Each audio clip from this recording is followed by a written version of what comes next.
আসমান সৃষ্টিতে, জমিন সৃষ্টিতে, দিন এবং রাতের আবর্তনে যারা চক্ষুষ্মান, যারা বিবেকবান, তাদের জন্য বহু শিক্ষা রয়েছে। উলুল আলবাব তো তারাই, বিবেকবান তো তারাই, যারা আল্লাহকে স্মরণ করে দাঁড়িয়ে বসে শয়ে না স্বপনে এবং ফিকির করে আল্লাহর সৃষ্টিগুলো নিয়ে শেষ পর্যন্ত বলে, আল্লাহ যা সৃষ্টি করেছো কোনোটাই তুমি অবান্তর সৃষ্টি করো নাই। জোরে বলি সুবহানাল্লাহ। তাহলে মানুষ কি হবে? চিন্তাহীন না চিন্তাশীল? বিবেকহীন না বিবেকবান? যার বিবেক নাই, যার চিন্তা নেই, ও মানুষই না, ওর মধ্যে ঈমানও থাকতে পারে। তাহলে জাহান্নাম থেকে বাঁচতে হবে আমাকে আপনাকে। কোরআনকে বলুন, কোরআন তুই বলে দাও তো জাহান্নামে যাওয়ার কারণগুলো কি কি, সেইগুলো আমরা বাদ দেব। কোরআন একাধিক জায়গায় বলে দিচ্ছে। দুটো আয়াত, দুটো জায়গা থেকে আমি কথা বলবো আজকে। একটা হলো সূরা মুদ্দাসসির, আর একটা হলো সূরা মারিয়াম।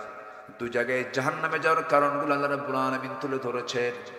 আল্লাহ রাব্বুল আলামিন বলেন, আনিল মুজরিমিনা মা সালাকাকুম ফি সাকার ক্বালু লাম নাকু মিনাল মুসাল্লিন ওয়া লাম নাকু নুতঈমুল মিসকিনা ওয়া কুন্না নাখুযু মা'আল খায়িদিন ওয়া কুন্না নুকাযযিবু বিয়াউমিদ্দিন হাত্তা أتانا اليقين فما تنفعهم شفاعة الشافعين জোরে বলুন আল্লাহু আকবার। ও মুজরিমরা, ও পাপীরা, আজকে তোমরা জাহান্নামে কেন? আল্লাহ বলবেন জাহান্নামীদেরকে, তোমরা আজকে সাকার নামক দোজখে কেন? সাকার একটা দোজখের নাম। জাহান্নাম মোট 7টা। জাহান্নাম মোট কয়টা বলেন? 7টা। জাহান্নামগুলো এত ভয়ঙ্কর, এত ভয়ঙ্কর জাহান্নাম, এত সিরিয়াস জায়গায়। এই যে সূর্য আমরা দেখতে পাই, সূর্যের কিন্তু আভ্যন্তরীণ তাপমাত্রা হলো 15 মিলিয়ন ডিগ্রি সেলসিয়াস। কেউ তো আল্লাহু আকবার বললেন না। কত মিলিয়ন? 15 তাপমাত্রা। কত দূরে থাকলে পরে এখানে তাপমাত্রা আমরা পাচ্ছি 20, 25, 26, 28। অথচ আল্লাহ রাব্বুল আলামিন এই সূর্যটা কত দূরে রেখে দিয়েছেন। এই বিশাল আকৃতির এই সূর্যটা দিয়ে আল্লাহ রাব্বুল আলামিন পৃথিবীকে আলোকিত করেছেন। এই সূর্য যদি জাহান্নামের মুখে যদি ছেড়ে দেওয়া হয়, বাচ্চার মুখে চকলেট দিলে পরে নিমিষেই যেমন হেরে যায়, নিঃশেষ হয়ে যায়, জাহান্নামের মুখে যদি সূর্যটাকে যদি ছেড়ে দেওয়া হয়, নিমিষের মধ্যে সূর্য জাহান্নামের মধ্যে হেরে যাবে। এত ভয়ঙ্কর জাহান্নাম। এর মধ্যে একটা দরজা হলো সাকার। তোমরা আজকে সাকারে কেন? সঙ্গে সঙ্গে দোজখবাসী বলবে, আমরা 4টা কারণে জাহান্নামের দোজখে। নাম্বার 1 হলো সারা জীবন আযান শুনেছি, সারা জীবন ডাক শুনেছি নামাজের জন্য, হাইয়া আলাস সালাহ, হাইয়া আলাল ফালাহ। যৌবনের উন্মাদনায় সব ভুলে গেছি, নামাজটা পড়ি নাই, নামাজ আদায় করি নাই, সময় মতো নামাজে যাই নাই, নামাজ থেকে দূরে থেকেছি। নাম্বার 2 হলো বান্দার হক নষ্ট করেছি। নাম্বার 3 হলো সমালোচনা করেছি। নাম্বার 4 হলো পরকালকে অবিশ্বাস করেছি, বিচারে দিবসকে অবিশ্বাস করেছি। ওয়াকুন্না নুকাযযিবু বিয়াউমিদ্দিন। এই 4টা কারণে আল্লাহ রাব্বুল আলামিন আজকে আমাদেরকে জাহান্নামের সাকার নামক দোজখে ফেলে দিয়েছেন। আমার বন্ধুগণ, 1 নম্বর অপরাধ হলো কি? ছেড়ে দেওয়া। বলেন বলেন বলেন বলেন। আজকে আমার দেশে বলুন 1 নম্বর অপরাধ কি হয়? বলেন বলেন। 1 নম্বর অপরাধ কি বলেন? নামাজ নাই, নামাজ ছেড়ে। এটা কি ছোটখাটো অপরাধ? এটা নিয়ে কারো কোনো হেডেক আছে? কোনো মাথা ব্যথা আছে? কোনো মাথা ব্যথা নাই কিন্তু। অথচ আল্লাহ বলছেন সবচাইতে বেশি রাগ করি আমি নামাজ বাদ দিলাম। অনেক বড় অপরাধ। এটা চূড়ান্ত হাদিস বলি, শোনেন। আল ফারকু বাইনাল মুমিন ওয়াল কাফির তারকুস সালাহ। মুমিন এবং কাফেরের মধ্যে পার্থক্য সৃষ্টি করে দেয় হচ্ছে নামাজ। অথচ সেই নামাজ আমার দেশে মাত্র 18 কোটি মুসলমানের দেশ 5% নামাজ পড়ে। কয় পার্সেন্ট বলেন? বলেন কয় পার্সেন্ট? 5%। বাকি 95% নামাজের কোনো খবরই নেই, তারা পড়েই না। কেন জানেন? নামাজ নিয়ে কোনো কাজ নেই, নামাজ নিয়ে আমাদের কোনো ফিকিরই নেই। বলেন তো এই দেশ যারা চালিয়েছেন এই 53-54 বছর, আল্লাহ পরামর্শ দিলেন রাষ্ট্রের দায়িত্ব যারা পাবে, আমি যাদেরকে ক্ষমতা দেব তোমরা 4টা দফা সমাজে চালু করবে, 4টা দফা রাষ্ট্রীয় পর্যায়ে তোমরা কায়েম করবে। এর মধ্যে 1 নম্বর হলো তোমরা নামাজকে কায়েম করবে। কি করবে? নামাজকে। এটা কি মোল্লার কথা না আল্লাহর কথা? ইম্মাক্কান্নাহুম ফিল আরদি কি আকামুস সালাহ। রাষ্ট্রীয় ক্ষমতা যাকে দেওয়া হবে 1 নম্বর কাজ হলো সে রাষ্ট্রীয় পর্যায়ে নামাজকে কায়েম করবে। তাহলে বলুন, আমার দেশে দল আছে না নাই? আসতে বলে। সে দলের নেতা আছে না নাই? তাহলে সংঘবদ্ধ শক্তিও আছে না নাই? অনেক দল দেশের ক্ষমতায় গেছে কিনা বলেন? গেছে। কেউ 25, কেউ 16, কেউ 9, কেয়ারটেকার গভর্নমেন্ট কয়েক বছর, সবাই কিন্তু ক্ষমতার চেয়ারে বসছে, দেশ চালাইছে, শাসন করেছে, সংসদ অধিবেশন হয়েছে, আইন পাশ হয়েছে, সংযোজন হয়েছে, সংবিধান হয়েছে, সংকোচন হয়েছে। কিন্তু আল্লাহ যে বললেন শুধু 4টা দফা তুমি জারি করো, আমি আল্লাহ আকাশের এবং জমিনের রহমতের দরজা খুলে দেব। লাফাতাহনা আলাইহিম বারাকাতিন মিনাস সামাই ওয়াল আরদ, আমি খুলে দেব, আমি ওয়াদা করলাম। কিন্তু আজ পর্যন্ত মুসলমান হওয়ার পরেও, নামের আগে মুহাম্মদ থাকার পরেও আজ পর্যন্ত কোন শাসক গোষ্ঠী কি এই 18 কোটি মানুষকে জাহান্নাম থেকে বাঁচানোর জন্য 1 নম্বর যে কাজ, নামাজের কোন আইন কি তারা পাশ করেছে? এগুলো বললে আমরা কি রাজনীতি হয়ে যায়, মানে আমরা এগুলো বলতে পারবো না। 16 বছর তো বলতেই দেয় না। মাহফিলে বসলেই 2 পাশে কিরামন কাতিবিন বসে যেত আর বলতো হুজুর ওয়াজ করবেন আকাশ নিয়ে আর খবর নিয়ে, দুনিয়া আমরা দেখে নেব। এগুলো কোথায় তারা এখন কোথায়? এক মাঘের শীত যায় না ভাই। জুলুম চলবে না, জুলুম চলবে না। আমরা ক্ষমতাই পাই নাই, আমরা কোনো দায়িত্ব পাই নাই। আমাদের দোষটা হবে কি? কোনো দায়িত্বই তো দেওয়া হয়নি আমাদেরকে। অথচ সবচাইতে বেশি জেল খেটেছে কারা? আলেম। বড় দুঃখের বিষয় এটা। সম্মানিত বন্ধুগণ, সব দেখা শেষ করেছি আমরা। আমাদের মূল টার্গেট হলো জাহান্নাম থেকে বাঁচতে হবে। নামাজ থেকে দূরে থাকা যাবে না, জাতিকে নামাজ থেকে দূরে রাখা যাবে না। নিজে পড়বো, জাতিকে নামাজি বানাবো। সব দেখা শেষ। আগামীর দেশ আমরা দেখতে চাই কোরআনের দেশ। সব সরকার শেষ, আমরা আগামী সরকার আমরা দেখতে চাই নামাজের সরকার। রাজি আছেন কারা কারা? হাত উঁচু করে দেখেন মুসলমান। আল্লাহ কবুল করুন। জোরে বলি আমিন। মাহফিলটা আজকে বিচিত্র। এখানে বসি আমি, ওখানে বসেন আপনি, ওখানে আরেকজন, পিছনে খন্ড খন্ড, তাই না? একটু এক সাটা হলে ভালো হতো, দেখতে সুন্দর হতো, একটু শ্রীবর্ধন, একটু শ্রীবৃদ্ধি হতো। যাই হোক, যেহেতু জায়গার সংকুলান নাই, একটু কষ্ট করে বসে আছেন, আল্লাহ যেন কষ্টের পুরস্কার দেন। জোরে বলি আল্লাহুম্মা আমিন।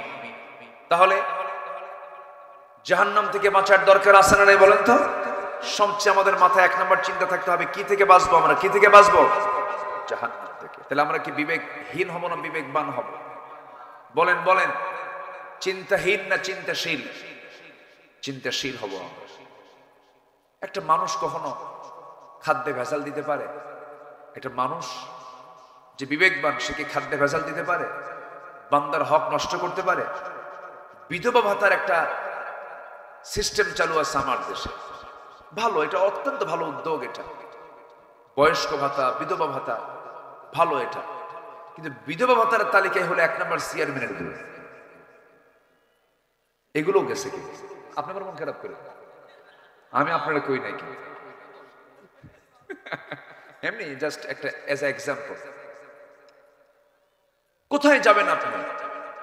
আমরা মানে ক্রাইম করতে করতে, তুমি দুর্নীতি করছো, দেশি টাকাগুলো রাখো, সব টাকাগুলো দেশ থেকে পাচার করে দিলা। আর প্রবাসীরা কত কষ্ট করে রেমিটেন্স গুলো পাঠায়, আহারে কি ঘামটা ঝড়ায় প্রবাসীরা। মূর্খ মানুষ, তারা দেশকে আগায় দিয়েছে। কৃষকরা জমিতে খাটতে খাটতে চামড়া কালো বানায় ফেলে দেশকে আগায় দিল।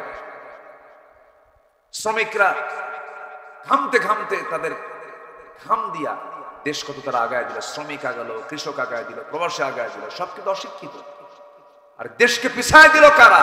এই নামধারী নেতৃত্বের অযোগ্য অথর্ব এই মূর্খ সমাজের কিছু লোকেরা। ওরা প্রকৃত শিক্ষিত নয়, কলমের খোঁচা দিয়া 2 নাম্বারি করে সব দেশের টাকাগুলো বাইরে পাচার করেছে। সম্মানিত বন্ধুগণ, নামাজ মানুষকে বাঁচায় অনেক অপকর্ম থেকে। সবাইকে নামাজ পড়বো না ইনশাআল্লাহ? সবাইকে নামাজ পড়তে রাজি আছি? সবার আগে এই মস্তকটা আমরা অবনত করব কার কাছে?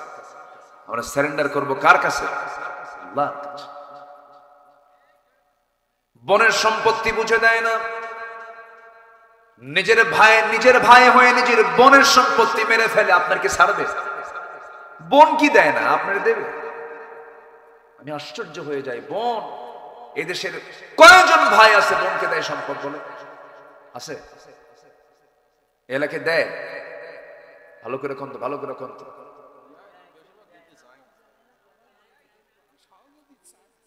সহজে দিতে চায় না, খুব বেকার। বোন আসলেই চেহারা কালো বানায় ফেলে। বোন আসছে হলো ভাইয়ের বাড়ি না বাপের বাড়ি? আসতে পারে বলেন, ভাইয়ের বাড়ি না বাপের বাড়ি? সে যদি বোন না হয়, যদি ভাই হতো, সে কি বাড়ি ছাড়তো? মাথায় তো নেওয়া দরকার। বোন, সে চলে গেছে বলে এই বাড়ি তার না। না, বাপ মারা গেছে এক যুগ, বোনকে সম্পত্তি বুঝায় দেয়, ধানগুলো খায়, পুকুরের মাছগুলো খায়, আবার ওগুলো বেঁচে হজেও যায়। ওগুলো বেশি কোথায় যায়? কার সম্পত্তি? তো তুমি বোনের সম্পত্তি দিয়ে হজ করলে হজ হবে? আমার মায়েরা খুব খুশি, হুজুর ভালো করে রাখন, ভাই কিছু বসে আছে, বলা দরকার। তো রাগ করতেছেন নাকি আপনারা? বোনকে দিতে চায় না সম্পদ, সম্পর্ক নষ্ট পর্যন্ত করে ফেলে। আবার কিছু টেকনিকও করে। কিছু কিছু ভাই আছে বোন মাঝে মাঝে দাওয়াত দেয়, বোন হিসেবে দাওয়াত দিতেই হবে, এটা আত্মীয়র হক। কিন্তু এই দাওয়াতের মূল ধান্দা হলো সম্পদ কেমনে টেকনিক্যালি নেওয়া যায়। বোনকে দাওয়াত দেয়, সাদিক আলীর গোষ্ঠ, সাদিক আলীর মিষ্টি নিয়ে আসে। কোথায় যাবে এটা? জামতলা না? জামতলা?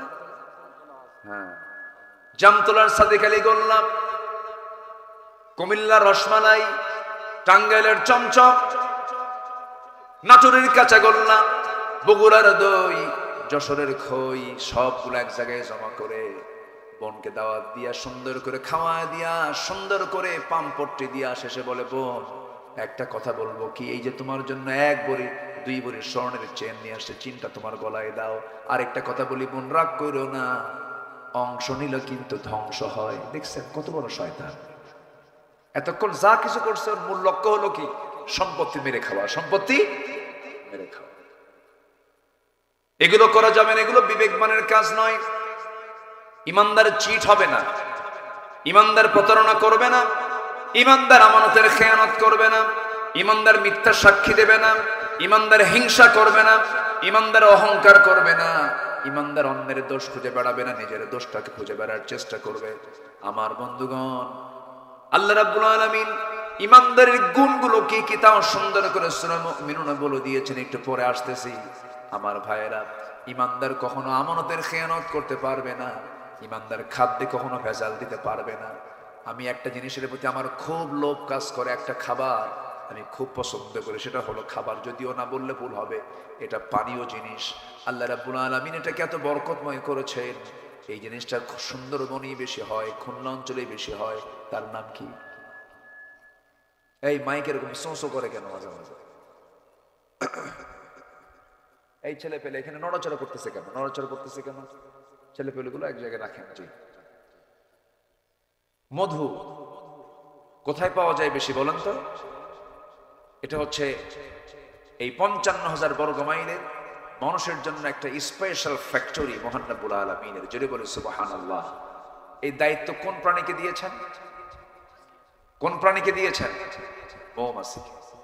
আল্লাহ যদি এই মৌমাছিকে না দিয়ে যদি মানুষকে দিতেন তাহলে কি হতো বলেন তো?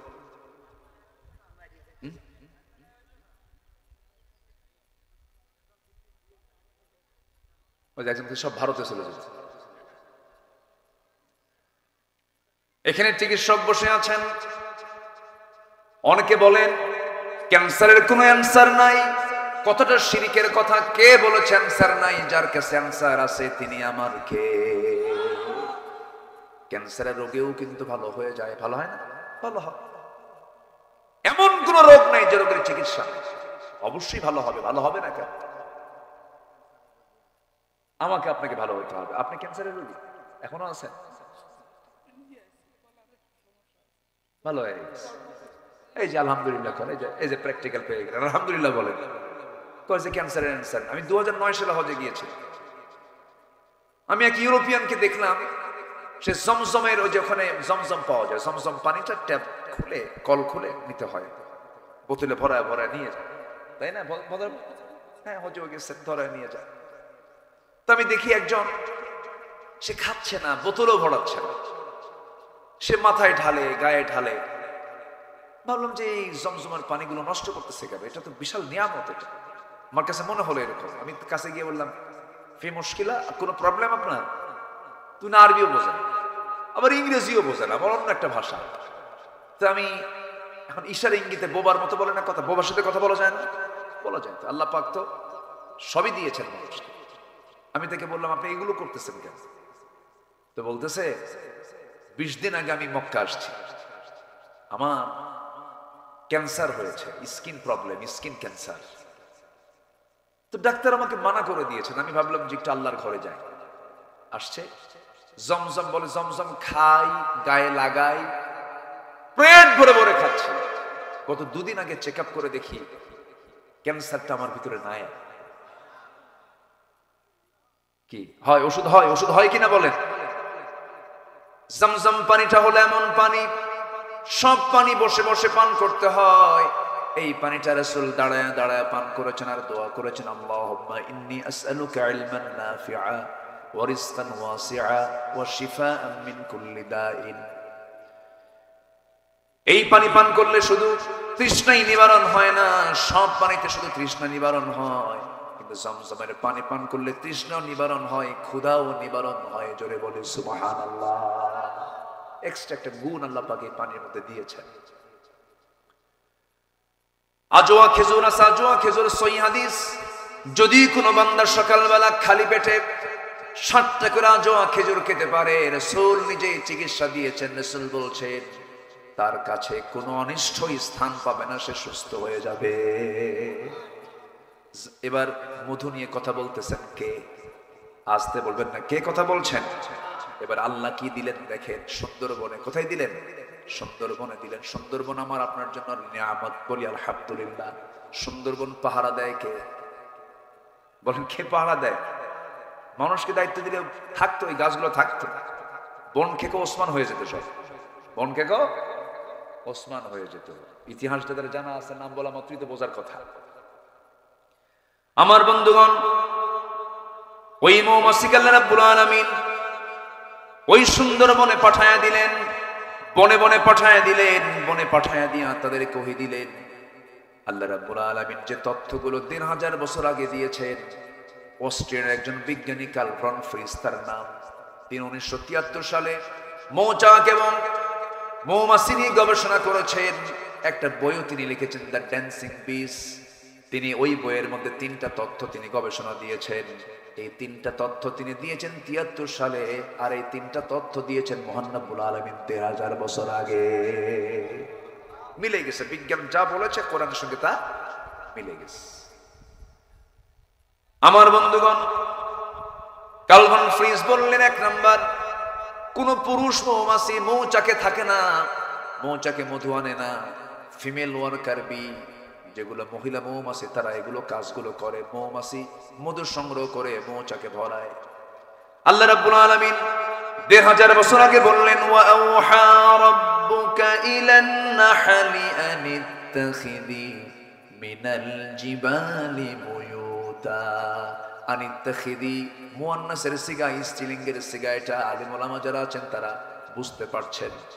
আল্লাহ রাব্বুল আলামিন বললেন, ও মহিলা মৌমাছি, রানী মৌমাছি, সুন্দর করে গাছের ডালে পাহাড়ের পদদেশে বাসা বানাও। এত সুন্দর করে আগেই তথ্যটা দিয়েছেন তিনি আমার, কে বলেন? আল্লাহ।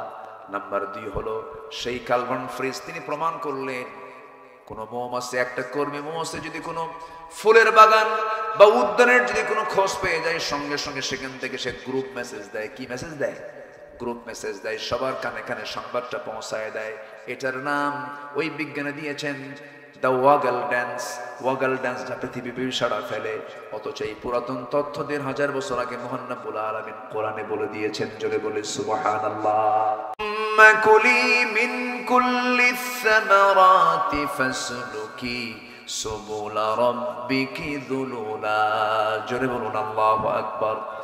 নাম্বার 3 হলো এই মৌমাছি বিজ্ঞানীরা নিখুঁত করে গবেষণা করেছেন, যখন কোনো ফুলে বসে ওই ফুলের মধুগুলোকে, রসগুলোকে, রংগুলোকে, পানিগুলোকে সে তার মুখে শুধু নেয় না, সে তার পেটের মধ্যে তুলে নেয়। যখন সে তার মৌচাকে চলে আসে, সম্পূর্ণ মধুটা তার পেট থেকে বের করে। মধু বের হয় মৌমাছির পেট থেকে, মৌমাছির পেট থেকে বের হয়। আল্লাহ এই কথাটা ১৫০০ বছর আগে বলে দিয়েছেন। ইয়াখরুজু মিন বুতুনিহা শারাবুন মুখতালিফুন আলওয়ানুহু ফীহি শিফাউন লিন-নাস ইন্না ফী যালিকা লাআয়াতান লিকাওমিন ইয়াতাফাক্কারুন। যারা আলেম উলামা আছেন, ইয়াখরুজু বের হয়, মিন বুতুনিহা ওই মৌমাছির পেট থেকে, শারাবুন পানীয়, মুখতালিফুন আলওয়ানুহু নানা রং বেরঙের, ফিহি যে মধুর ভিতরে, শিফাউল লিন-নাস মরা ছাড়া সব রোগের ঔষধ আছে। জোরে বলি সুবহানাল্লাহ। মরা ছাড়া সব রোগের ঔষধ আছে। জোরে বলি সুবহানাল্লাহ। মরা ছাড়া। এই এলাকায় মধুর দাম কত করে বলেন?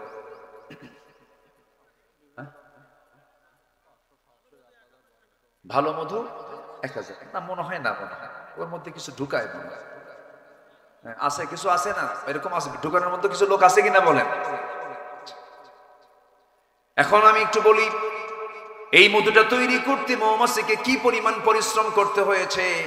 গবেষণায় এসেছে ১ পাউন্ড মধু বানাতে, ১ পাউন্ড মধু বানাতে ৫৫০ মৌমাছিকে ২০ লক্ষ ফুলে ভ্রমণ করতে হয়। কেউ তো সুবহানাল্লাহ বললেন না। ৫৫০ মৌমাছিকে ২০ লক্ষ ফুলে তার ভ্রমণ করতে হয়। একটা মৌমাছিকে ৮০,০০০ কিলোমিটার পথ পাড়ি দিতে হয়। ৮০,০০০ কিলোমিটার পথ পাড়ি দিতে হয় একটা মৌমাছিকে।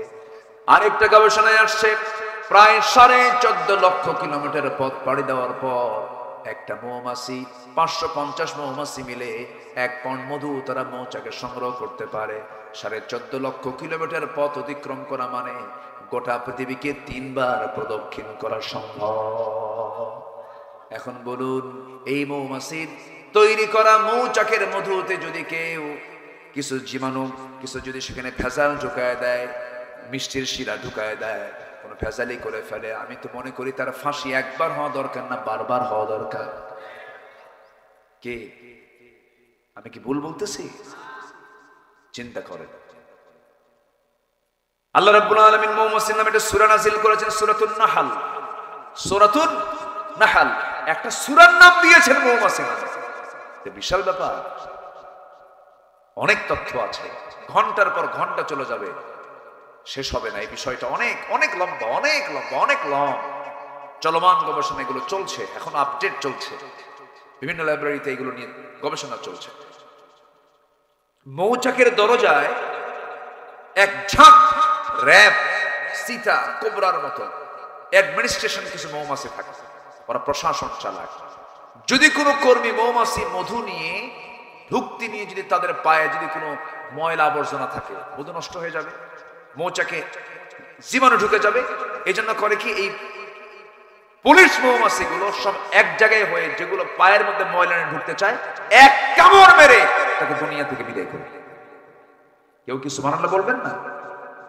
তাও যেন মধু নষ্ট কেউ না করতে পারে। আমার বন্ধুগণ, আবার মৌচাকের ভিতরে নির্দিষ্ট একটা তাপমাত্রা আছে। মধুরকে ঠিক রাখার জন্য তার স্বাভাবিক তাপমাত্রা হলো 35 ডিগ্রি সেলসিয়াস।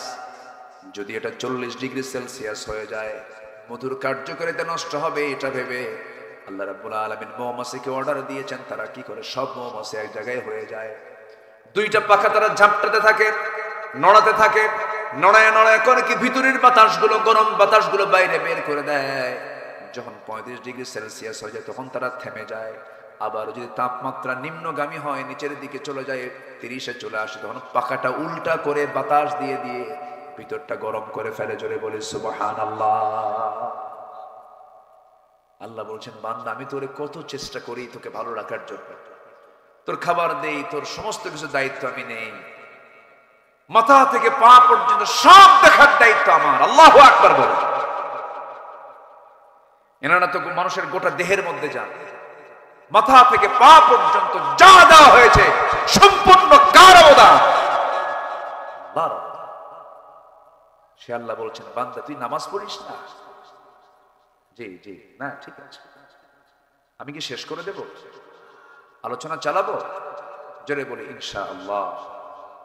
জিকির করি লা ইলাহা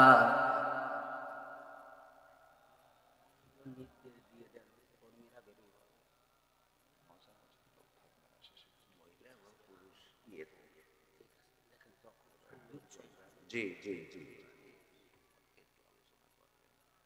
জি, হ্যাঁ পড়ার ব্যাপারে জি বলবো বলবো জি ইনশাআল্লাহ। একদিন তো সব সাবজেক্ট তো আসে না। জি, আমাকে আপনি কি কষ্ট পাচ্ছেন নাকি আমি আলোচনা চালাই? তাহলে জাহান্নামে যাওয়ার কারণগুলো আমরা শিখেছি 4টা। নাম্বার 1 হচ্ছে কিনা পড়া। আচ্ছা, বউ যদি নামাজ না পড়ে কি করবেন? দেখছেন কি অ্যাকশন, খাটার থেকে আলাদা করে দেবে, তাও কাম হয় না, তাহলে কি করবেন? আরেকজনকে ম্যাট দেবে, যে কইছে ম্যাট দেবে সে বিয়ে করে নাই। বউ মারা এত সস্তা?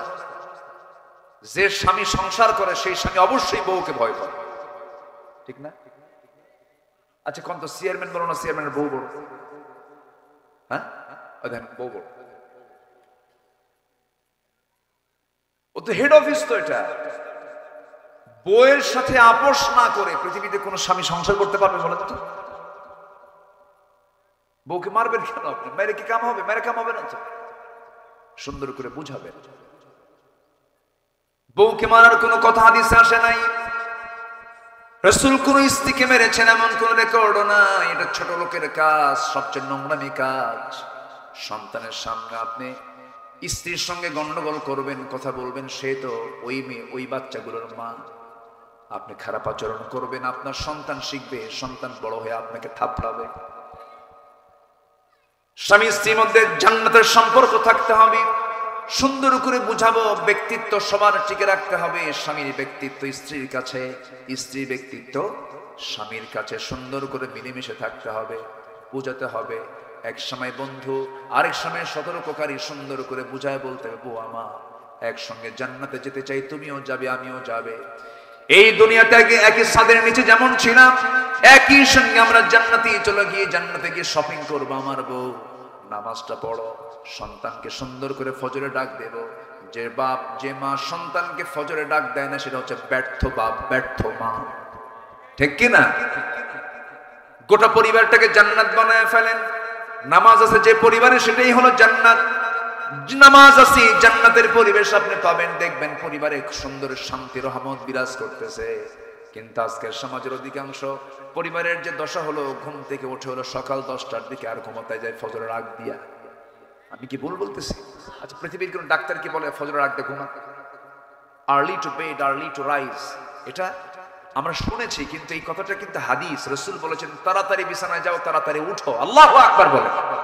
সায়েন্টিফিক বহু দিক আছে এর মধ্যে, অনেক দিক আছে, অনেক দিক আছে। যদি কোনো মানুষ, আগের দাদারা অসুস্থ হতো না কেন? দাদারা মুরগির সঙ্গে ঘুমাতো। কিসের সাথে ঘুমাতো বলে? পশু প্রাণী যখন শুয়ে যে পড়তো, আমার দাদারা সেই সময় শুয়ে পড়তেন। এখন প্রযুক্তির কারণে, এই যে ডিজিটাল অনলাইনের কারণে, প্রযুক্তির কারণে, এর কারণে ঘুম পাড়তে পারতে রাত 4টার দিকে ঘুমায়, দুনিয়ার রোগ এসে জমা হয়, ঠিক কিনা?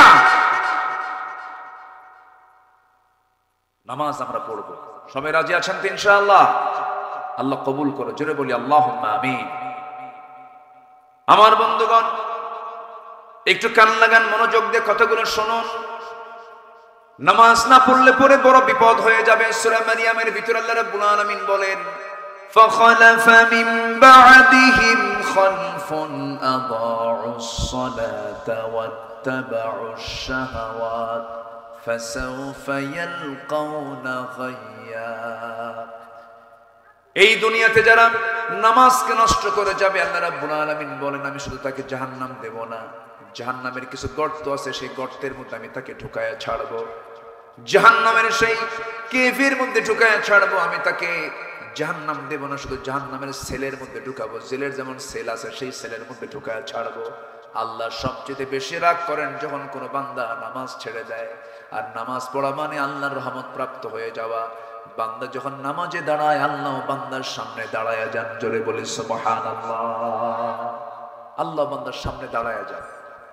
বান্দা যখন সূরা পড়ে, বান্দা যখন আয়াত পড়ে, আলহামদুলিল্লাহি রাব্বিল আলামিন, আল্লাহ বলেন হামিদানি আবদি। আর রহমানির রহিম যখন বলে, আথনা আলাইয়া আবদি। মালিকি ইয়াউমিদ্দিন যখন বলে, মাজ্জাদানি আবদি।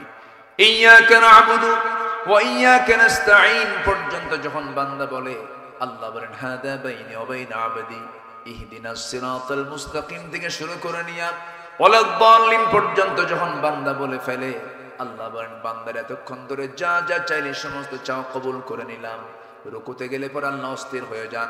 সেজদায় গেলে আল্লাহ রাব্বুল আলামিন তার তামাম জিন্দেগির গুনাহগুলো মাফ করে দেন। সবাই কি নামাজ পড়তে রাজি আছি? একা না পরিবার সহ? বউ যদি নামাজ না পড়ে, সেই ক্ষেত্রে আমরা সুন্দর করে বোঝাবো, সন্তানদেরকে বোঝাবো। তবে 4টা কারণে বউকে মারা জায়েজ। কয়টা কারণে বলেন? কি মারবেন এজন্য? শুনবেন? ও দেখেন কি আগ্রহ, দেখেন এটা একটা আমাদের দেশে একটা রোগ আছে কিন্তু, তাই না?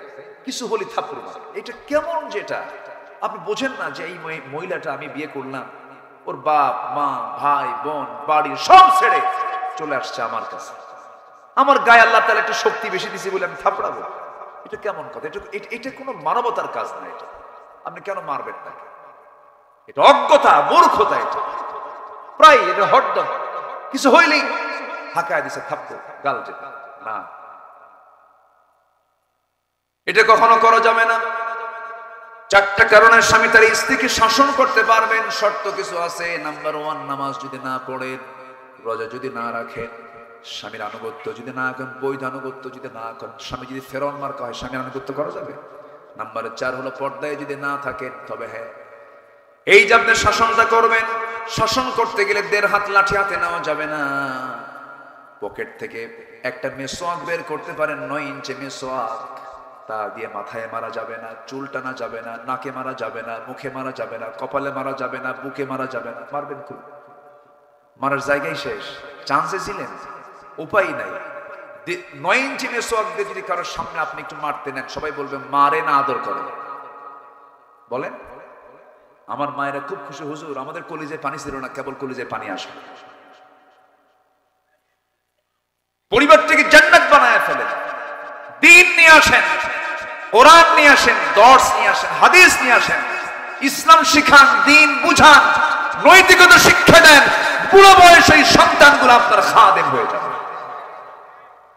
কে বলেছে টিওএইচএস, বাড়িধারা, ধানমন্ডি, গুলশান এগুলোর শান্তির জায়গা? কে বলেছে? কোথাও শান্তি নাই। সেখানেই শান্তি থাকতে পারে যেখানে ইসলাম থাকতে পারে। যেখানে ইসলাম আছে সেখানে কি আছে? শান্তি আছে। আল্লাহ তুমি সবাইকে বোঝার তৌফিক দিয়া দাও। জোরে বলে আমিন, আরো জোরে আমিন। জাহান্নামে যাওয়ার 4টা কারণ বললাম, আরো একটা কারণ, আরো 6টা কারণ আমি সূরা মারিয়াম থেকে বলবো, যদি আপনি শুনতে আগ্রহী হন। আগ্রহ আছে তো সবার? জোরে বলে ইনশাআল্লাহ। আমার বন্ধুগণ, একটু মনোযোগ দিয়ে সবাই শুনুন কথাগুলো। আল্লাহ রাব্বুল আলামিন নামাজ যারা নষ্ট করবে, আল্লাহ রাব্বুল আলামিন তাদেরকে খাই নামক গর্তের মধ্যে ঢুকাবেন। আরেকটা কারণ হলো আত্তাবাউশ শাহাওয়াতি ফাসাউফা ইয়ালকাউনা গায়্যা, এবং যারা মন যা চায় তা করবে, আল্লাহ রাব্বুল আলামিন তাদেরকে খাই নামক গর্তের মধ্যে ঢুকাবেন। মন যা চায়, মন তো ভালো কিছু চায় না, এদেরকে আল্লাহ রাব্বুল আলামিন জাহান্নামের গর্তের মধ্যে ঢুকাবেন। বলুন তো, সত্যি করে বলুন তো, দেশের মানুষ ভাত বেশি খায় না বিড়ি বেশি খায়? হ্যাঁ, আমি কি ভুল বলতেছি? এই ছেলেবেলে কি কথা বলুন আব্বা, নড়াচড়া করুন। আপনারা এতক্ষণ ছিলেন কোথায়? লোকগুলো তো ছিল না এখানে মাহফিল। কেমনে যে সব একত্রিত হয়ে গেলেন, বলি আলহামদুলিল্লাহ। লোক এখন আসার উপরে আছে, দেখে আসুক। আমার দেশে তো জুমা আজান হয় 12:30, আর মুসল্লি হাজির হয় 1:29:29। যে সময় মতো আসলে একটু ভালো হতো। আমি তো অনেক আগে অনেক কথাগুলো বলে ফেলেছি, এবং যিনি সবার শেষে আসবেন তিনি বলবেন, হুজুর কি ওয়াজ করেন কিছুই বুঝলাম না, কিন্তু আসছে কিন্তু সবার শেষে। একটু শুনি কথাগুলো। তাহলে ভাত বেশি খায় না বিড়ি বেশি খায়? আবার মাহফিল এসে কি বলে জানেন, হুজুর বিড়ি খাওয়া কি জায়েজ আছে? মানে উনি জায়েজের চেষ্টায় আছেন, আরো যেটাকে জায়েজ করা যায় কেন। পৃথিবীর কোন ডাক্তার, কোন চিকিৎসক কি বলে যে বিড়ি খেলে পরে আপনার জন্য ভালো? আচ্ছা বলে বলেন ভালো ভালো বলে? বরঞ্চ এই নেশার কারণে একটা বিশাল একটা অংশ আমার দেশে প্রতি বছর ক্যান্সারে মারা যাচ্ছে। তাহলে বিড়ি খেলে কি হয় বলেন? কি হয়? ক্যান্সার হয়ে যায়। তাহলে লাঞ্চটা দিল কে? বিড়ি খায় এই লাঞ্চ নষ্ট করলো কে? আল্লাহ। ভালো করে কোন কে নষ্ট করলো? তা আল্লাহ কি ধরবেন না আপনাকে? আল্লাহ বলবেন, আমি তোরে সুস্থ লাঞ্চ দিলাম, তুই ওর মধ্যে ধোঁয়া ঢুকালি কেন? তুই কেন ঢুকালি ধোঁয়া? কেন ঢুকালি? জবাব দে। কি জবাব দেবেন? ওয়ালা তুলকু বিআইদিকুম ইলাত তাহলুকা, নিজকে তুমি ধ্বংসের দিকে ঠেলে দিও না। কার কথা? আল্লাহর কথা। পান খান। আমি আমার দাদার মুখের পান খেয়েছি। দাদা বুড়া ছিলেন, পান আমার মুখে লাল। আমার দাদা তো ওই সেই পান চাবায়া চাবা আমার মুখে দিতেন, আমার মনে আছে এখন। রস, পানের রসের ভিতরে খেতে পারেন, পান খান, কিন্তু পানের সাথে আবার হাকিমপুরীর রাহমাতুল্লাহ আলাইহি কেন ভাবতেছেন আমি ছাড় দিচ্ছি? কোন দিকে বাদ দিচ্ছি না। হাকিমপুরি বাদ দেন, একই পাতা তো, একটা পাতা পুড়ে খায় আর এটা কি চাবায়া খায়। একই রোগ, একই সমস্যা। কোন নেশার কাছে ইমানদার যেতে পারে না।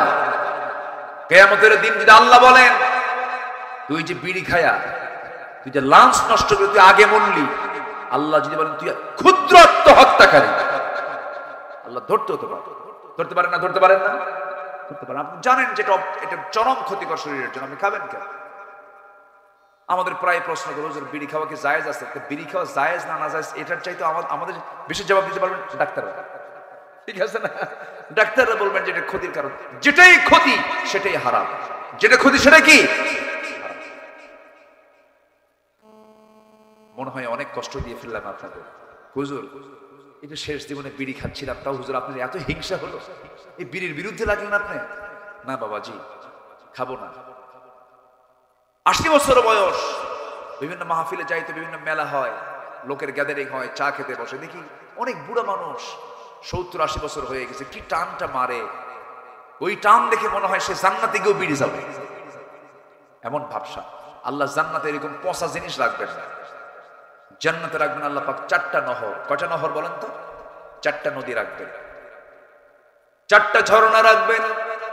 1 নম্বর হলো স্বচ্ছ পানির নহর রাখবেন।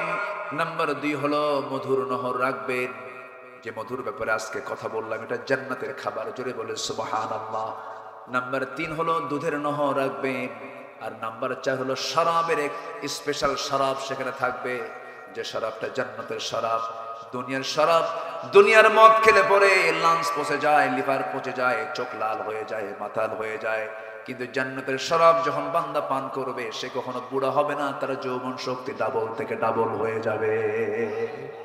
জোরে বলে সুবহানাল্লাহ। আমার বন্ধুগণ, জাহান্নামে যাবার আরেকটা কারণ আমরা শিখে নিলাম। 4টা তো শিখেছি আমরা।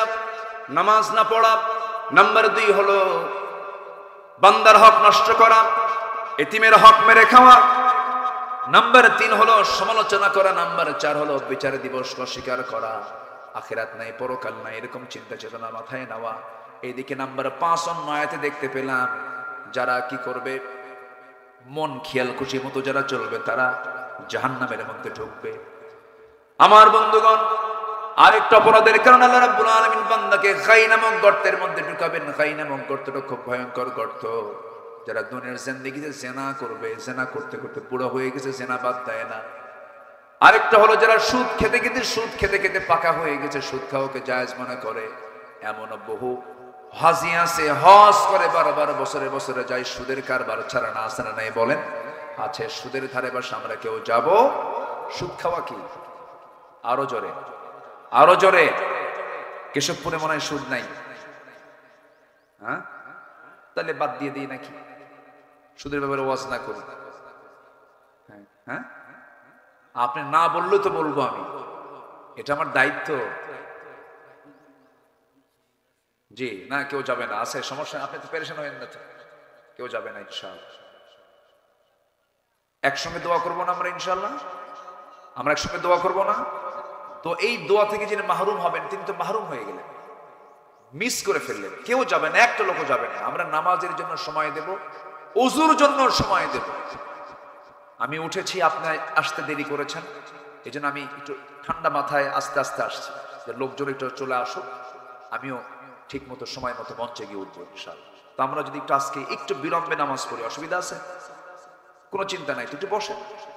বসেছি, একটা হক আছে তো আপনাদের, একটা আলোচনার ফিনিশিং আছে তো নাকি? একটু সবাই বসে ইনশাআল্লাহ। সুদ এটা একটা মহামারী আকার ধারণ করেছে। সুদের সর্বনিম্ন গুনাহ হলো নিজের মার সঙ্গে জেনা করা। জোরে বলি নাউযুবিল্লাহ, আরো জোরে নাউযুবিল্লাহ। আচ্ছা, এরপরে জেনা করা, এই জেনা জাহেলি যুগের কাজ ছিল, এই নেশা জাহেলি যুগের কাজ ছিল। তাহলে এই নেশা, এই জেনা, এই সুদ, এই তিনটাই ছিল হলো আবু জেহেলের সমাজের বৈশিষ্ট্য। এই তিনটে কি আমার দেশে আছে না নেই? বলেন, এই তিনটাই কি আমার দেশে এখনো আছে? ছিল, আগে ছিল কিনা বলেন? এখনো আছে, সামনে থাকুক। সবাই কি চান? যদি না চান তাহলে এটা কেমনে সরাবেন বলেন? এখানে কিছু করণীয় আছে তার মধ্যে। কেমনে এগুলো সরবে, এটার জন্য আমাদের চেষ্টা করার দরকার আছে না নাই? আমার নবী যে সময় নবুয়ত পান নাই, সে সময় ওই সমাজে ছিল, জাহেলি যুগে ছিল। রাসূল যখন নবুয়ত পেয়েছেন, দায়িত্ব যখন পালন করেছেন, সুদ কি সমাজে রেখেছেন? জেনা রেখেছেন? বলেন, রেখেছেন? সুদের কারবার, জেনার কারবার, মদের কারবার সব বন্ধ করে দিয়েছেন। আমরা তার উম্মত, আমরাও সমাজ এগুলো রাখতে দেব না। এগুলোকে বন্ধ করার জন্য আমাকে আপনাকে চেষ্টা করতে হবে। সাহায্য করবেন কে? সাহায্য করবেন কে? আল্লাহ সাহায্য করবেন। এগুলোকে বন্ধ করার জন্য চেষ্টা করতে হবে। আমার ভাইয়েরা, তাহলে যারা জেনা করবে, মদ্যপান করবে, সুদের কারবার করবে, আরেকটা হলো যারা পিতামাতার অবাধ্য সন্তান হবে, পিতামাতার যারা সেবা করবে না, পিতামাতার মনে হয় সেবা না করা মানুষ মনে হয় এই কেশবপুর মনিরামপুরে নাই। আসতে বলবেন না, আছে না নাই? সকল তথ্য আছে কার কাছে? এই যে এই যে এই যে আল্লাহ তো আছে, এই যে বসে আছে। প্রায় কিন্তু দরবার করা লাগে। বইয়ের খাবার জোটে, ছেলে মেয়ের খাবার জোটে, মায়ের খাবার জোটে না, এমন পরিবার আছে না নাই? 4 ভাই মিলে এক মাকে ভাগ করে নেয়, ভাগ করে নেয়। এত বড় ছোট লোক! 4 ভাই মিলে এক মাকে ভাগ করে নেয়। তুই 7 দিন, তুই 7 দিন, তুই 7 দিন, তুই 7 দিন। আছে না? আছে না? আছে না? লজ্জা নাই এগুলো? আমার মাকে বলতে হবে, মা তোমার কোন ঘর পছন্দ, সেই ঘরে ঢুকবা, সেই ঘরে থাকবে। 7 দিন ফকিরের মতো ঘুরায় নেয়। এটা কেন? ওষুধের টাকা দরকার একজন দেয়, আমি এত দিলাম, তুই দে, তুই দে, আমি দেব না, তুই দে। এগুলো লেগে যায় কেন? কেন এগুলো রাখবে? আমার মা যখন আমাকে দিয়েছেন, দুধ দিয়েছেন, তিনি কি পরিমাণ করে দিয়েছেন? এগুলো করেন কেন? এগুলো করা যাবে না। বড় দুঃখ, কষ্ট এটা। নাটোরে মাহফিল ছিল আমার, এক বৃদ্ধা মা, 72 বছর বয়স, কাপা কাপা লেখা তিনি দিয়েছেন আমাকে, একটা চিঠি দিয়েছেন, অনেক কষ্টে পাঠায় দিয়েছেন।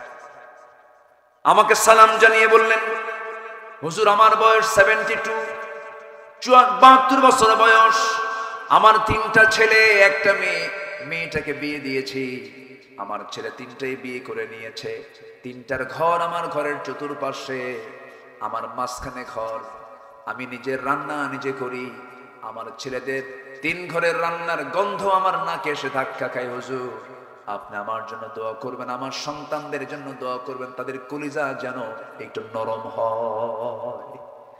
অথচ ইমাম ছোট্টবেলায় একই হাড়িতে ওই 3টা ছেলে সহ মেয়ে সহ গোটা পরিবারকে একই হাড়িতে রান্না বান্না করে খাওয়াইছেন, অথচ 3টা ছেলে হওয়ার পরও 3টা হাড়িতে এক মার খাবার জোটে না।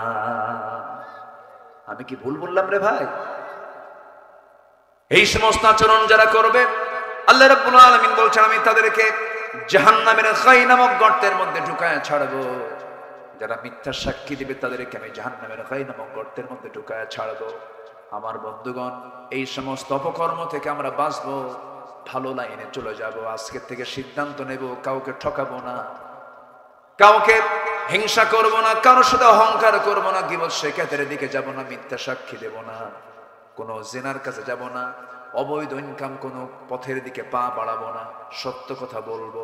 নামাজ আজকের থেকে জীবনে ছেড়ে দেব না। আল্লাহ বলছেন বান্দা তুই আমার জান্নাতে চলে যা, জোরে কর সুবহানাল্লাহ। নামাজ 5 ওয়াক্ত পড়বেন, কারা কারা একটু হাত তুলে দেখান দেখি, জোরে বলি ইয়া আল্লাহ, একটু জোরে বলেন না ভাই ইয়া আল্লাহ। আমাদেরকে 5 ওয়াক্ত সালাত আদায় করা তৌফিক তুমি আল্লাহ দিয়ে দাও। জোরে বলি আমি, আরো জোরে আমিন, আরো জোরে আমিন। কষ্ট দিয়ে ফেললাম, হুজুর মাহফিলের সাথে বেকায়দায় পড়ে গেল, উজুর পানি ঠান্ডা, শেষ রাত্রে ওঠা যায়?